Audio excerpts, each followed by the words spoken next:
أعوذ بالله من الشيطان الرجيم. بسم الله الرحمن الرحيم. إن الصفا والمروة من شعائر الله فمن حج البيت أو اعتمر فلا جناح عليه أن يطوف بهما ومن تطوع خيرا فإن الله شاكر عليم. د دې رکوع شپږمه خبره او په دې کې جواب د نهمې شبهې دی، د نهم اعتراض دی چې کوم اعتراضات د رسول الله صلی الله علیه وسلم په پیغمبرۍ او پر رسالت باندې شیو يهوديانو او نور کافرانو کړیو، نو دا غي جوابونه په دې کې بیانېده.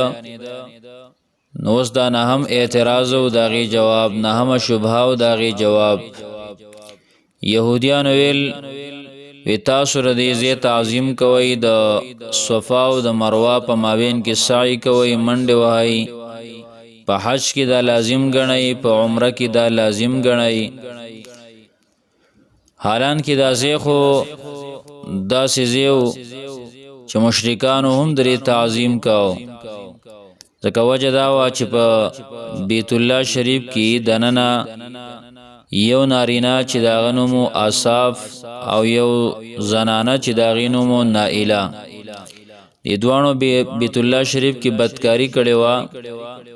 الله رب العالمین به تور سزا د دیونه کانی ساز کړه، غټي اتصاز کړلې. نو اخل کو رواغستو دا کانی بیت الله ته مخامخ کې خود د لپاره چې خلق د دین عبرت اخلي. خو زمانہ تیریدا، وخت تیریدا، پدې کې نوې دور راغی او مشرکان زیات شو. هغه مشرکانو اکانی رواغستو، یو په صفا ډېرې باندې کې خود، یو په مروه ډېرې باندې، او یا وای دغه خلکو په خپل د په صفا او په مروه ډېرې باندې خو دیو د عبرت د پاره. او چون کې وخت تیریدا نو مشرکانو د غي عبادت شروع کا او دغه زبانی بوتان کې خود یا دغه د غټو بندگی شروع کړه. ځکه مشرکان چې څه مینی زلته خلګي نو بس په داغي بندگی شروع کړي، داغي عبادت کوي. عقلونه د مشرکانو بنشي بیا عقلي. په بیت الله شریف کې نورم ډیر بوتان غي خودي او خود دې بوتانو عبادت او بندگی هم شروع کړه. نو يهوديان ویل و تاسو منګ د شرک نه منع کوي، دا مشرکان د مکی والا د شرک نه منع کوي، حالان کې په خپل په شرک اخته او په خپل شرک کوي. نو الله تبارک وتعالى په دې آیت کې داغي جواب کوي. الله رب العالمین فرمایي چې دا صفا او مروه د الله رب العالمین د دین د نخونه یو نخه ده. دا مکان د شرک نه دی، دا زید شرک نه دی، بلکې زید شعائر الله دی. دا خو دا مشرکانو د دینه د شرک زی جوړ کړو، نور دا حقیقت کې دا خو د شرک زید نه. د دې د ما قبل سره د دې آیات ربطم علماء بیان کړي دي مفسرینو چې دا هغه مصیبتونه چې کم په دین کې باغې باندې صبر واجب دی او د دشمنانو اعتراضونه دي،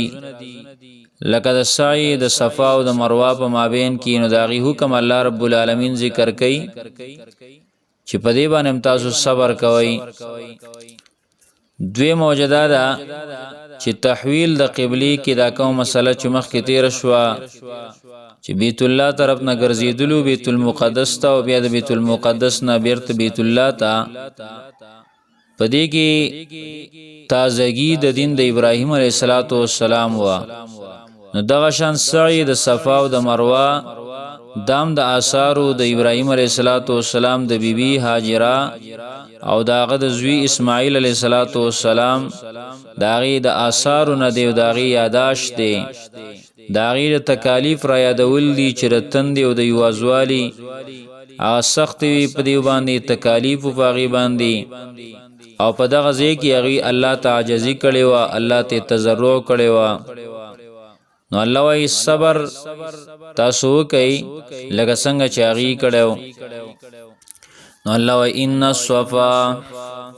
یقینا صفا ډیری والمروه او مروه دا دوانه زینا من شعائر الله د نخو د الله تعالی ندی د نخو د دین د الله تعالی ندی شعائر الله شعائر چې کوم د شعائر د جمع د شعیرتون د اشعار ناغستل شوی ده د نخې ته ویل کیږي او دا مطلب لن تعریف د دې ده چې هر هغه شی چې داغي په لیدلو باندې تا الله را یاد شي نو دغه شعائر الله دی چې تا غوینه او ته الله رب العالمین یادېږي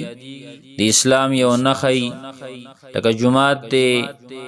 دغه شاندکی مدرسه دا عالم دی مجاهد دی او قران کریم دی دا ټول شعائر الله دی چې داغي په لیدو باندې ته الله رب العالمین یادېږي فمن حج البيت نسوک چې حج د بیت الله کوي او اعتمر یا عمره کوي فلا جناح علیه نشتا سگنا پد باندې ان یطوف بهما چې طواف کی پمنځ د دوانو کې طواف نه مراد سعی دا منډه دا د دې دوړو په مابین کې طواف ګرځېدو ته ویل کېږي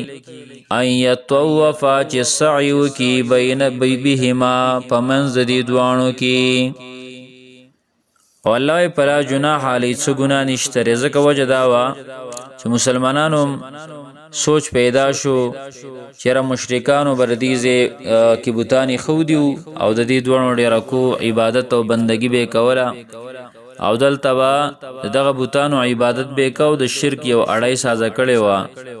نو کې دې شي منګله بدا سعی کول دي ځکه ګناه وي الله رب العالمین وینا مشرکانو دین د شرک ساس کړه نور حقیقت کې د زید تعظیم لایق دي د الله ر دین نه خدا فلا جناح علیه نشتا گناه په د باندې بلکې لازم دي زکه سعی په حج کې د بعض علماء په نسبت باندې هغه فرض ده او د احناف په نسبت باندې واجب ده فلا جناح علی نشتره گناه په د باندې ان یطوف بهما چې سعی کی په منځ د دوانو کې ومن تطوع او سوچا چې په خوشحالي سره وکړه ومن تطوع او چا چې په خوشحالي سره وکړه خیرن سنی کی فإن الله ان یقینا الله تعالی شاکرون قبل ان کې د عملونو دی علیم ډیر خپوی دی پارس باندې پوی دی او تطوع چا چې په خوشحالي سره وکړه برابر خبره ده کدا کار دا فرضی کدا واجبی کدا سنتی کدا مستحبی خلای په خوشحالي سره وکړایونی کی الله تعالی قبل ان کې دی او پارس باندې پوی دی ان الذين يكتمون ما انزلنا من البينات والهدى من بعد ما بيناه للناس في الكتاب وصلی الله تبارک وتعالى په دې آیت کې زجر او تخویب دنیوي ذکر کړی دی هغه چاله را چې حق پټي حق پټون کولرا مخکې سره تعلق دا دی چې اهل کتاب چې دا شبهات کوي د اعتراضونه کوي په نبی علیہ الصلوۃ والسلام باندې نو ردیو مقصد پدې کې حق پټول دي مفسرین لیکلي چې د آیات نازل شوه دی په باره د علماو د يهودو کې چاغي صفات د محمد صلی الله علیه وسلم دای پټ کړیو د نبی رسول الله صفاتونه مسله توحید پټ کړي وا او مسله د رجم پټ کړي وا وغیرہ تحریف لفظیم کا او تحریف معنویم کا نورم ډیر مسائل پټ کړیو داغي باره کې نازل شوه دی لیکن حکم د آیت عام دی یوازې داغي باره کې نه دی حکم عام دی زکه چې دا الفاظ عام دي او اعتبار عموم د الفاظ لروي خصوص د سبب لره اعتبار نشتا نو الله و ان الذين يقينا اغكسان ان الذين يقينا اغكسان یکتمون چې پټي ما انزلنا